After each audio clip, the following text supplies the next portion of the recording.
I'm showing you guys how we track our money every month to save towards our goals. Coming up. Hello and welcome to the channel. If you guys are new here, my name is Sean and I'm documenting our journey to financial freedom. So if you're interested in personal development or personal finance topics, please consider subscribing to this channel. So I know we're all out there working hard and we all have financial goals. If you guys are like us or in our household, we're all working very hard towards those. I wanted to make a quick video to show you guys a little bit more detail about how we track our savings, but also to encourage you guys to do the same thing and to save along with us so that everybody is successful. So I'll be sharing some numbers in this video, but please don't get distracted by those. Everybody's numbers are different. Some are higher, some are lower. The important thing is we'll keep each other accountable and we'll encourage each other to keep going. So the first thing I want to do is just talk about April and how we did on our budget in April. I've always kind of thought that doing a no spend month would be sort of cool, but I didn't really get the same enthusiasm from my family. However, because we were in quarantine for April, it was kind of a forced no spending month. Our spending in total was $4,375. However, $2,275 of that was fixed costs, which includes our utilities, mortgage, our cell phone bills, things that we can't really influence, which leaves us with a MasterCard bill of $2,100. So I'm just gonna quickly go over the budgets there and I'll put some graphics up on the screen right now. So I'll quickly just throw up this graphic for our budget in April. The budget is made up of our average spending in each one of these categories. These aren't all the categories, but these are just worth mentioning. So you can see that in April, we really just filled our gas tank one time, $42 for fuel. Our entertainment was Netflix, so that's where the 14 bucks comes from. No money spent on alcohol or bars. Coffee shops down to about $30. We go about once a week to Starbucks, so we refilled our Starbucks card there. Still a lot less than what we normally spend when we're at work at the office going for coffees with people. Fast food, yeah, we spent a little bit on fast food here. Groceries, we blew past that budget because we are now buying more groceries and eating at home more than we normally do.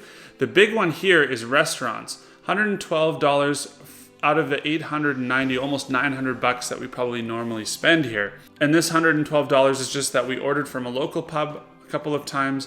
So there's potential to even bring this number down a little bit more. Clothing, we need a few items of clothing that we ended up buying as well. So that's April. So let's contrast this with February. Since March was kind of half quarantine, let's look at February. So right away you can see way more money spent on fuel, a little bit more on the entertainment. Alcohol and bars, okay, 20 bucks, not that bad. But coffee shops, fast food, and groceries actually are all past the normal average. So this is where April saved us a lot of money. And then on top of that, the restaurants were almost at the full budget as well. Still a little bit there on clothing. All I'm trying to demonstrate to you guys is that being in quarantine actually did bring our bills down. This number is going to be important later when I need to figure out emergency fund, as well as years from now when we're building other streams of income and trying to figure out when we are actually financially free. So now let's talk about the different savings goals that we have. There's actually 5 or 6 places we want to put this money, even the extra that we save, but we do contribute to these every month. So I'm going to put up a chart right now. It's actually going to show you the emergency fund as well as the principal for our house, which is a goal that we're trying to achieve this year. Now you'll see that the emergency fund is lower than it was in my previous video. And this is because now that we are starting to see businesses reopen, we have a little bit more security in our jobs. We felt that we could take $20K from the emergency fund and put it towards the principal of our house.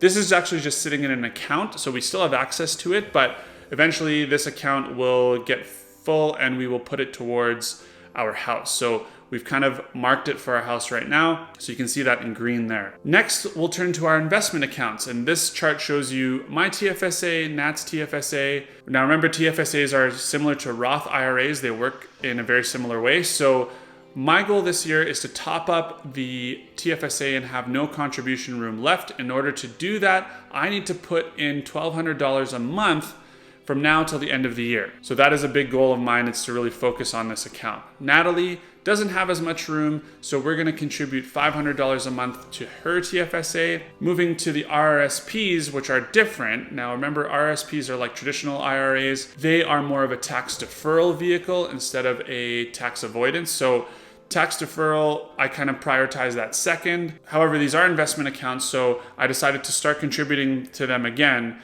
$500 a month for my account and $500 a month for Natalie's account, which should put us at $6,000 in each account at the end of this year. We actually have more room to contribute. However, this is the way we decided to set it up for this year and how we are scheduling our contributions. If we're able to find a little bit more cash or contribute a little bit more, we will absolutely look at this to see if we can do that. We do get a tax credit on contributions to this account. So there you have it, guys. That is what I plan to do every month. After we pay our bills, I'm gonna see what we have left over and contribute to these accounts however I can. I'd encourage you guys to do the same thing with your goals.